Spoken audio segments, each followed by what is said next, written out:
Στο συγκεκριμένο βίντεο θα σας βοηθήσω πώς να μάθετε το Around the World, ένα από τα πιο βασικά κόλπα στο freestyle football.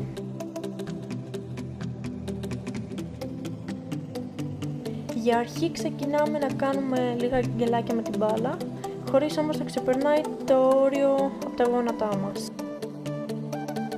Στη συνέχεια προσπαθήσουμε να εκτελέσουμε το συγκεκριμένο κόλπο με το δυνατό μας πόδι.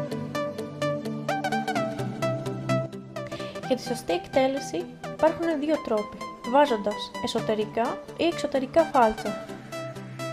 Επίσης, μία ακόμη συμβουλή είναι ότι πρέπει να έχεις λυγισμένο το γόνατό σου τη στιγμή που θα βάλεις τα φάλτσα στην μπάλα για να εκτελέσεις το κόλπο.